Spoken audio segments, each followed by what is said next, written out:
Hello and welcome to another episode of the Mostly Ballin podcast.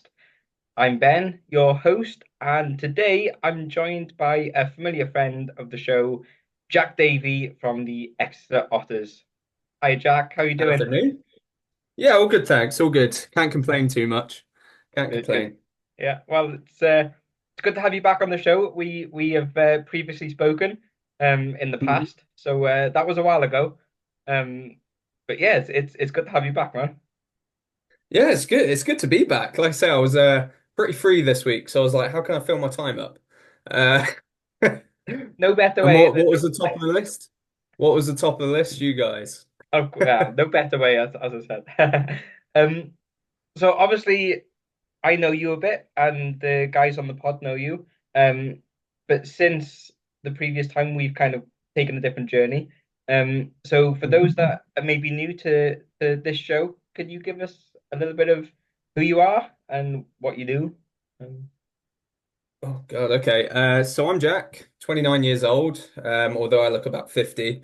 Um, Coach of the Exeter Otters, and also I'm a mobility advisor for RGK wheelchairs as well. So I get to sort of help people along their journeys the whole way through sort of sports and through life in general, which is quite a rewarding thing to do. It's busy, keeps me on my toes all the time because every day's new.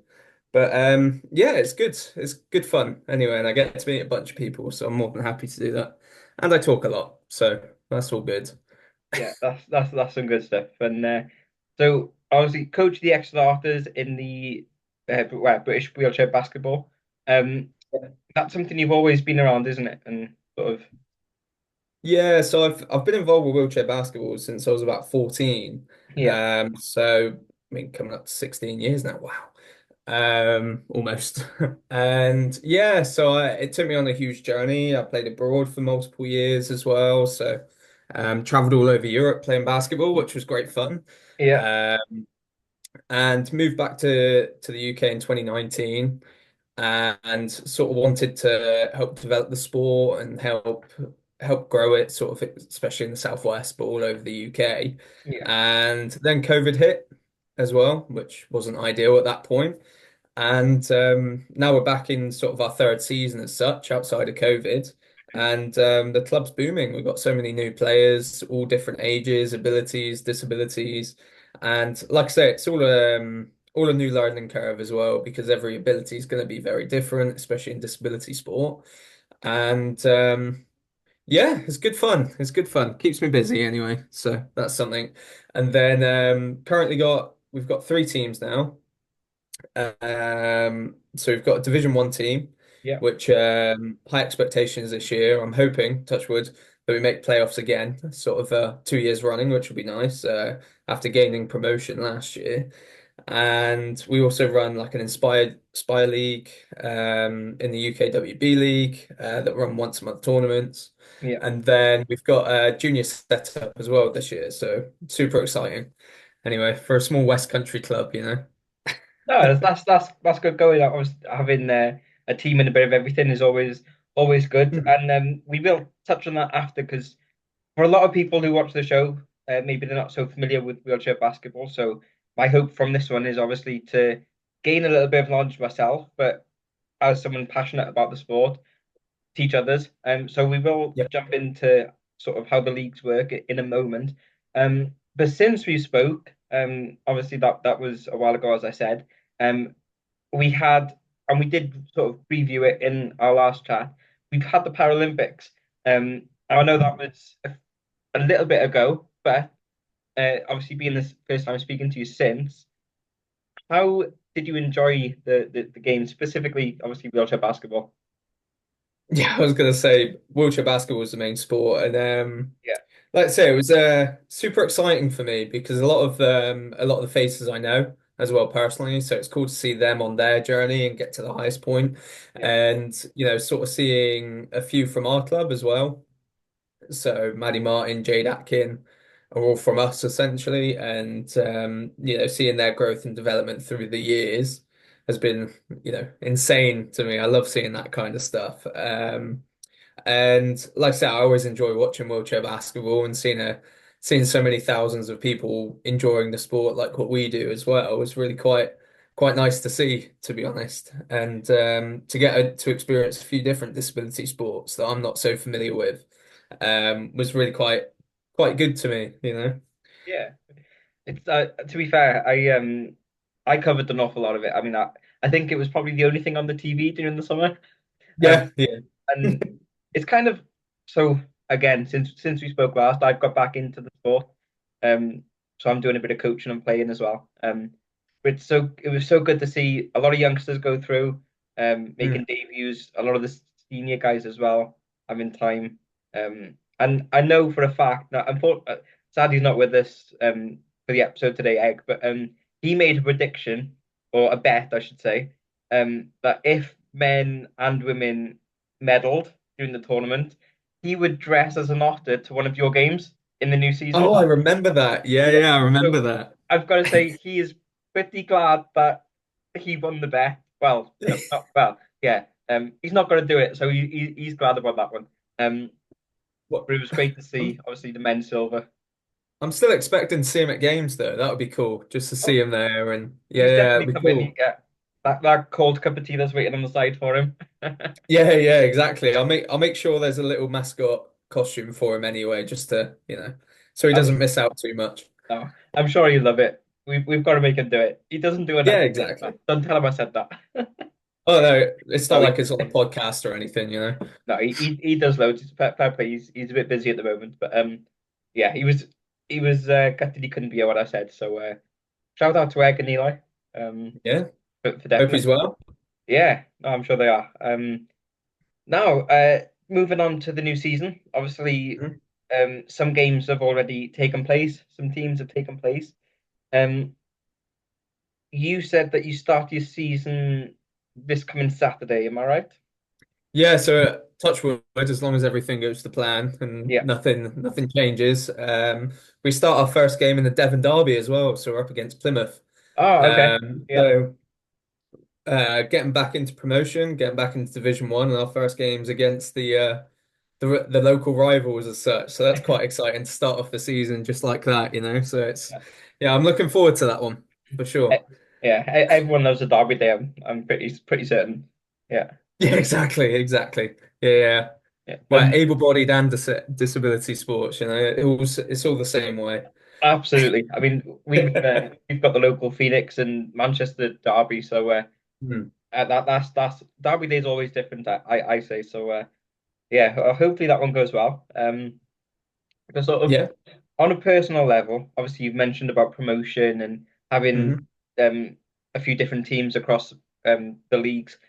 What would you say as a coach as well? What would you say your sort of hopes are on a grand scale, um, or even on a Well, small? I'm Yeah. hyper, although I'm pretty laid back most of the time. I am very competitive Uh-huh. and I want to win everything. So, I mean, we've got a good core squad now that's been together a few years now. Yeah. Um, we went for a rebuild probably 2 or 3 years or 2 years ago. And going back up, we're sort of now are together sort of in our third year. So there's big expectations. We've brought in a couple of veterans, a couple of experienced players. And yeah, so the goal is hopefully playoffs in Division One and sort of make a statement there as Yeah. such. But who knows? I've always got high expectations. That's always good. And yeah, Yeah, exactly. that's the beauty as well. You never quite know what's going to happen. So us on the pod for certain we'll be following. Hmm. We're big fans. So that's for sure. And that's not just because we know you and Egg lives sort of down that way. You know, we've Hmm. yeah. So that's going to be good. And then kind of let's kind of take a deep, or not deep dive, but sort of look further into the leagues. Because as I said, I'm still learning. Yeah. And one thing I've noticed, including Exeter Otters and a few other teams, is there's teams across the divisions. So like you might have one team representing in a few, and there's obviously that crossover. Hmm. Can you kind of give us all a kind of rundown as to how the leagues work and sort of God, I'll do my best here. to the best of Because your ability? Yeah, I'll do the best that I can. So, basically, you've got three separate divisions, four separate divisions, sorry. So, Premier Division, Division One, Division Two, and Division Three. Premier Division is national, so that's the top of the top around the country as such. So they'll play against each other. Yeah. Then Division One's split into North and South. Yes. So we'll play all the South of England, North of England, etc. Division Two's the same. Hmm. And then Division Three is split into three separate ones. So they got North, Central, and South. Okay. Uh, Promotion and relegation as such is you've got it. Well, how it worked last year was if you got to playoffs, it would be whoever made the final of playoffs to get promotion as such. So Right. that's what they did last year. Although I think this year they're going back to league promotion. So it'll Okay. be the top one, the winner of each division will go up as such, Right. which means it makes it a little bit more even. So if last year you could have had two promoted from North kind of thing, which sort of lessens the amount that would be in that league as such. Yeah. So that sort of balances it out as such. Um, yeah, that's about it in terms of league structure. It's a set very similar to the able-bodied counterpart, um, where you are in promotional relegation as such.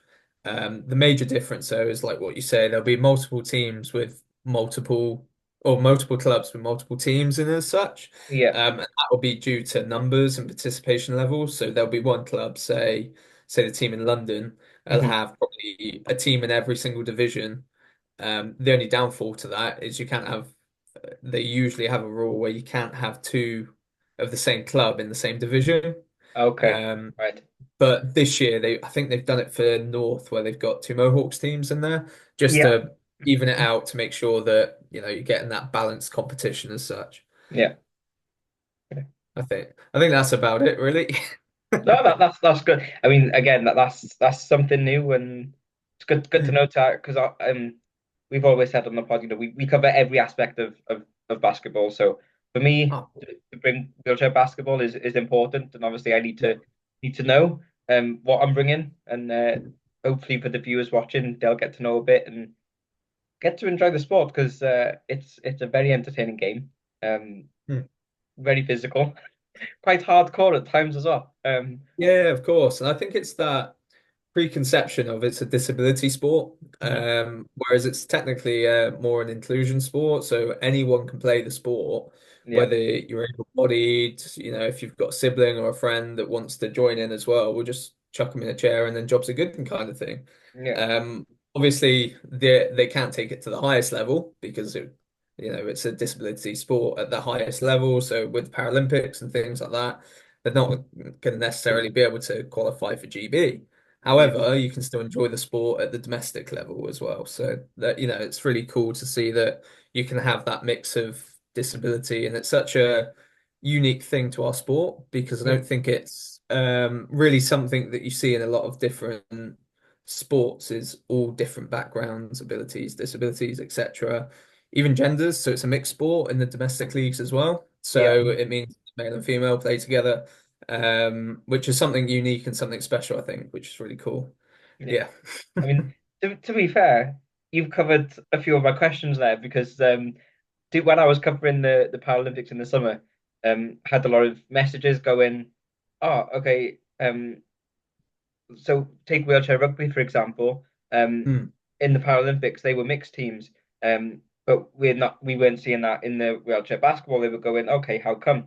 And you've kind of just covered that in terms of they can be mixed in the domestic leagues, but Hmm. not so much professional. In terms of, and this might sound like a silly question, but this is more for the general viewers out there. When it comes to domestic leagues, can your able-bodied players compete, or is that more so like practice and just getting involved outside? Yeah, so the answer is yes. So they can even go up to professional levels as well. Like if they Okay, want to go into that sort of next step as such, like the UK leagues aren't professional. right, Um, Although some of the teams sort of compete with professional teams when they go to Euro Cup and things like that. yeah, Um, So it works on the classification system, and you might know sort of the basis of it. You've got the more severe your disability is, and the more impairments you have, the yeah, lower classification you have. yeah, And someone that's able-bodied in the UK.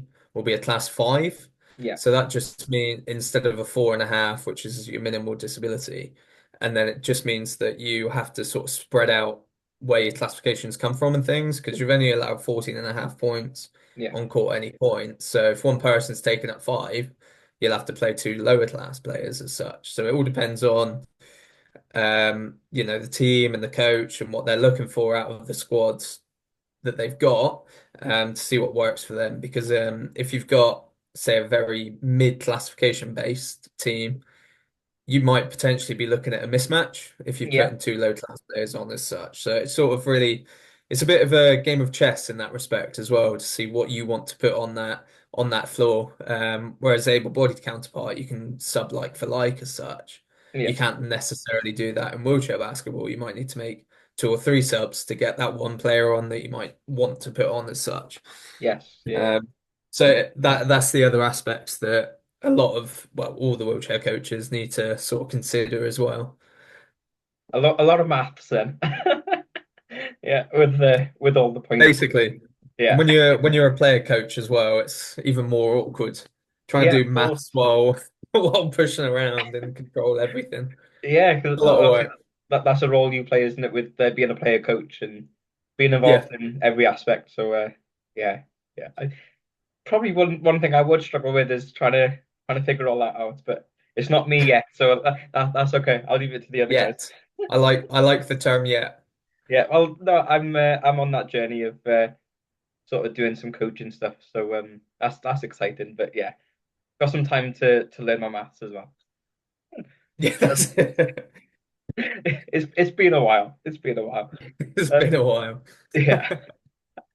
Uh, another thing I'm picking up, obviously, just as we go along, you mentioned about competing in Euro Cup, and again, Yeah. for the sort of able-bodied sport and the likes of Super League teams, for example, and other domestic leagues around Europe. That's something that fans will be familiar with. Um, some may not know that wheelchair teams can compete in such competitions. How does that work into like how would teams go about being qualified and heading into that sort of competition? So what they used to do was, or what they have done in recent past, is you apply for it. So if you're in a position where you're comfortable, you can afford it, you can do all the financial aspects, and you've got the players there to compete, and you want to take it to that next level as such. You apply and go to the IWBF, etc. Yeah. Um, and then you'll go into essentially a qualifier round, Hmm. with maybe there's 8 teams that applied for that, then you'll all go into a separate tournament, and the top in those qualification rounds will then the season after qualify to go into Euro Cup as such, and then you build up to your final four as such, and Yeah. build up in terms of like domestic leagues that work similar in that respect as well. Brilliant. I'll be keeping an eye out for sure. It's nice to have teams in sort of every different area. Because Hmm. yeah, It's just it's that different experience, that different culture as well. You sort of get to develop and learn different styles of basketball as well. So it really keeps you on your toes as well in that respect, in terms of a coach, in terms of a player as well, to yeah. really mix it up and really push yourself and challenge yourself to better yourself in that respect as Yeah. well. Yeah. I suppose it opened doors as well, for maybe down the line for players to go and be able to play abroad and to sort of have that Mm. experience of traveling and even for guys that have gone out to Paris for the first time, that's something when they're leaving the country. So yeah, Yeah, exactly. You always know, like in those kinds of tournaments and those kinds of situations, there'll always going to be someone there that will spot you, or if they're watching you on a stream or anything like that. yeah, Um, and if you can fit a professional team in and you fit their role and you are what you're looking for kind of thing, then you can sort of go into that spot and develop and grow as a player and a person as well when you're going abroad and experiencing these things. So yeah, for sure. It's a great experience, and it's great to get out there kind of thing and meet loads of different people and things like that and see their experiences and learn from them. yeah. No, I'm sure. Hopefully one day. Maybe that would be like for myself or other viewers watching this, um, definitely the sky's the limit. And now that's coming from someone who's been out of the game for so many years and going back in, hopefully competing again soon. So yeah, it's Touch wood. Touch wood. yeah, definitely. Um, I'm just kind of rolling in my head as to things that have come up in recent weeks. Um, and as I said, I myself have got a lot to learn. I'll keep on saying that. I'm not afraid to say that. I don't know everything. I want to. But yeah. During the summer, we're going to keep referring to that because that's the latest sort of time that I've covered things. Um, Again, I had loads of messages on rules of the sport. Um, Yeah. Sort of generic rules are the same pretty much in terms of scoring, basket height. I'd say is the same sort of competitively, things like Yeah. that. Um, I remember one funny question I was asked because it was during one of the men's games. Lee Manning's tires kept on popping, and he Yeah. kept on having them changed. And someone was like, "Is there a limit?" And we were like, "No, no, no, no. Just the only limit on tires and the rule sort of there is sort of the diameter sort of there." Mm. Um, Again, sort of for people maybe new to the game, is there anything that you would maybe point out that's different or sort of when it comes to maybe contact of the chairs? Because obviously you're now playing in chairs, sort of something that people can take away from this and sort of have a bit more knowledge and know how. I mean, it's quite an interesting one because the concepts of the sports are exactly the same. So if you know Yeah, your able-bodied sport, it's yeah, very similar. Um, what one major difference is a traveling violation. yeah. So if you take two pushes, for example, you need to bounce a ball, but then you can put it back into your lap and take another two pushes, etc. Hmm.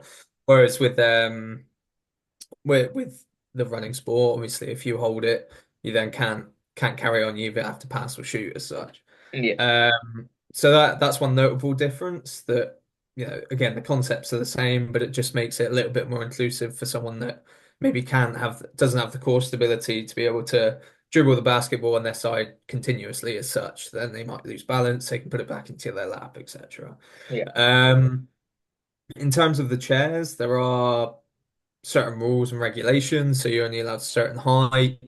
Your foot plate has to be a certain distance off the floor because you're not allowed to stand, yeah. surprisingly, in a wheelchair sport. Uh, I didn't know that was a rule, um, so thanks for clearing that up. yeah, standing's kind of avoiding the point of it. Yeah, So yeah, so there are regulations in terms of the chair as such. In terms of tire changes, you're allowed as many as you need, as long as you yeah, don't run out of spares, I yeah, guess is the best way to describe it. So if there is like an equipment issue, they will stop the game. Um, and one I get asked quite a lot is when someone falls out, for example, like yeah. they fall out their chair, they're on the floor, etc. The game does not stop unless you're in the way, Okay. which is a really brutal way of saying it. But Yeah, if there's something in terms of safety that they have to stop it because you might be in the middle of the play or anything like that, that's when the game will stop and you can reset yourself.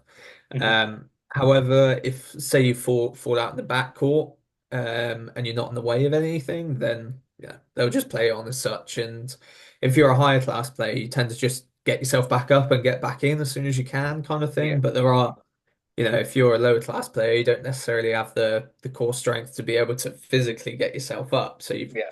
just got to wait until the referee blows the whistle and you just got to lie there, basically. Have a Which again breather for is a insane minute. to watch. Yeah. Yeah. No, because I get Egg was you know Egg pretty well from speaking to him last time. Yeah. He takes things seriously, but he also likes to have a laugh and ask some silly questions. So one of the things he asked me to keep an eye on was how many times people tip. And to be fair, to be fair, I took him to I took that into consideration. I tried. I think I got to like 5 or 6 times in one game, and I stopped because I was like, yeah, You it's gave gonna up. happen. But as you said, it's not always. Uh, a foul sort of call. Um, I was training on Saturday, and I'll hold my hand up and say I did commit a foul. I went into the back of a player Oh, on a shot and took him to the free throw line. So not my proudest moment, but it was training and I'm learning. Um, yeah, it's a flagrant one, I think. You'd be sent out, I think, doing that. probably would. So I've taken notice of that one for next time. Yeah. Don't don't injure people, basically. Oh, Yeah, well, got no, it. we won't talk about that one either because that may or may not have happened. But moving on. Oh God. All right, well, swiftly moving on. What's the next question? Um, I mean, I think to be honest, we've covered a lot. I mean, Hmm. a lot of my questions you answered while explaining things and talking. Um, so that makes my job a bit easier, not having to remember questions. Um, Well, you're welcome. oh, thank you very much. But kind of again looking ahead to the season, kind of as we Yeah. sort of wrap up, as I said, it's just a quick one, a bit of a learner session. Um, what's a game or a fixture that you're most looking forward to this coming season? God, there's Or, so or many. just a part of the season you're looking forward to. Uh, hopefully, if we make playoffs, I'll be looking forward to playoffs because essentially it's top two from each division Okay. go into the playoffs as such, and Yeah. they got to play the North teams, so it's teams that you don't necessarily get to play as much or anything like that. Yeah. Um, obviously the Devon derbies are always exciting, like brings in a lot of people to watch as well, which is always good. Yeah. Um, just to create more awareness and more publicity for the sport anyway. Um, but yeah, a lot of teams have changed. A lot of teams have got new players in, changing their rotations. And I like doing the research into what lineups they could potentially play and how we're going to match up with them as well. So Yeah. yeah, I'm definitely excited for a lot of games this year. London's going to be good as well because they've got a very experienced team that would be essentially be a Premier League team if they wanted to. So it'll be really exciting to see how we fare up against that because Yeah. that's our next goal, Right. to reach that next level kind of thing. So if we're playing sort of the top guys in Division One and we're faring pretty well, then it will really give us a projection on how we can get on if we do make that next step kind of thing. Touch wood, Yeah. if we do get there kind of thing. So yeah, I'm super excited. And seeing our juniors as well. So it's the first time in the club's history Yeah. that we're gonna have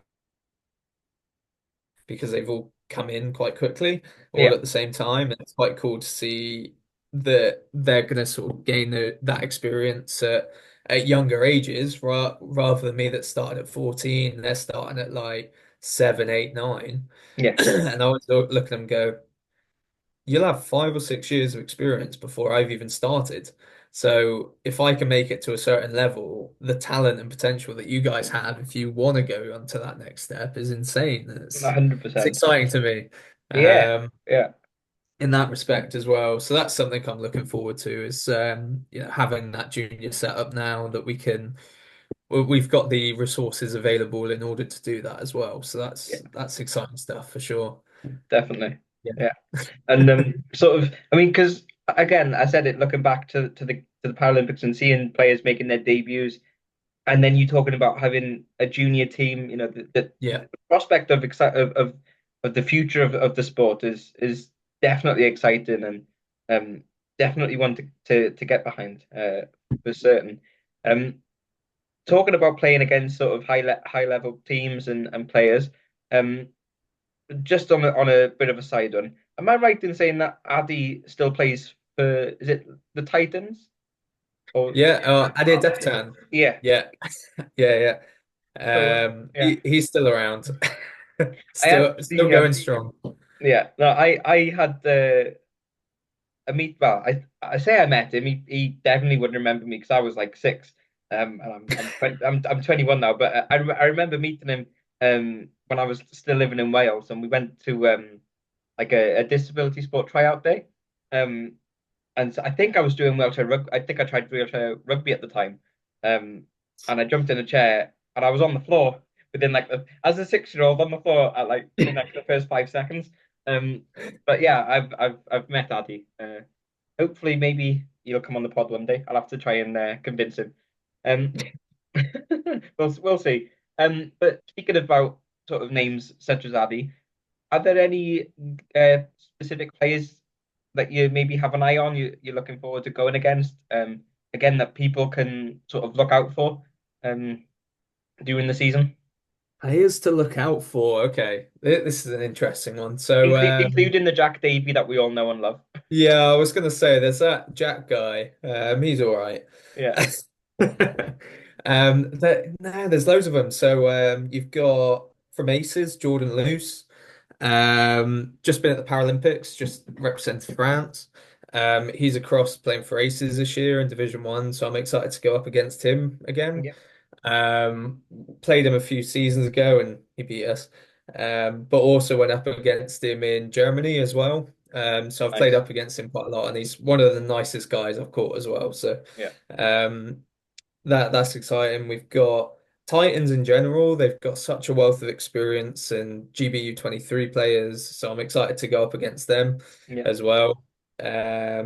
Obviously the Plymouth teams, they got a few experienced players there. They've got Dan Smith, Jordan Bright, that will sort of lead the charge there as such. And yeah, and we've got our wealth of experience and things. You've got Surrey 89ers, yeah, that's now yeah. linked with the able-bodied team as Oh well, yeah, which is really exciting to see that there's another sort of disability able-bodied match up there. 100%. As well. Yeah, so that's really cool to see. Yeah, And they've got again sort of a wealth of experience. They've got a few youngsters there as such. So yeah, it's quite an interesting one because it's more teams in general that I'm looking forward to see how their setups are and see how they get on as such. But yeah, just excited to get back on court and ready to go kind of thing. yeah, definitely. I can Let the imagine. stress start. Yeah, absolutely. To be fair, I had Surrey 89ers in my head because I saw that they'd announced the team. I was Mm, buzzing because we've got obviously the Manchester basketballers. They've been rebranded. They've yeah. got a few wheelchair teams across a few leagues. Hmm. The likes of Revolution and those. Now Surrey are joining them. So as you said, it's good to see top flight teams bringing in sort of wheelchair like partners, I suppose you could say. Um, but yeah, some great names as well. Yeah, because yeah, it's great to see because it just means that more people have more access to the disability prospect of sport kind of thing. And it's, Yeah, if they can link up and play games at the same time kind of thing or one after the other, really creates a better fan crowd and things like that for the wheelchair sport as well. Because yeah, in the UK, especially, there's not really the accessibility for people to come and watch as much. mhm. So it's really nice to see that, there's those links going on as well, which is great, to be Yeah, honest. I can't wait to play in some awesome venues and things like that. So it's cool. great. I was kind of gutted though that we haven't had the opportunity yet to play in Ludden Valley with Okay. Reading. Yeah, Um, my manager for work used to play for Reading, and he said how legendary this place is for the able-bodied sport. So yeah, I'm like, yeah. can't wait to play there Of course, if we get the opportunity. they've had the promotion as well. So I think I mentioned that last time. So massive well done to Reading, of course, for that Mm. promotion um to sort of higher divisions. That's great to see. To be fair, I think we've covered a lot during this time. I Well, that's what I'm here for. Yeah, it's been great. I feel more knowledgeable. Hopefully, everyone watching also does. Um, I suppose the only thing left for me to do is wish you massive luck for the upcoming season, and hopefully at some point we can have you back on and touch base, see how things are going. Um, Yeah, if definitely. if And you, if we've not scared you away yet, not yet. I've been on twice now, so it's all right. I'm not that scared yet. Yet. good, good, Um, yeah. but yeah, you're more than welcome to come down to a game as well and Oh, I will. sort of see I'm what sure I we're will. about. And Yeah. with Egg not being too far away, then he hasn't got an excuse at all. No, I'll remind them. Yeah. But no, it's been a pleasure as always. And to everyone watching, thank you for tuning in for another episode. Of course, don't forget to subscribe to this channel, follow us on all our socials. There's plenty more content to come with the wheelchair season starting. I'm gonna get busy. The Cup in the Super League is still going on. There's another episode dropping this week regarding that one, so stay tuned. Um, Shout out to Exeter Otters, to Jack Davey, to the Reading Rockets, Surrey 89ers, to Egg and Eli. Hope to see you back soon, guys. You know what? I never do shout outs the same as Egg. But yeah, shout out to the NBL and to all of the divisions. Uh, Shout out British hoops in general. We will see you on the next one. So thank you very much, guys. See you soon. Bye.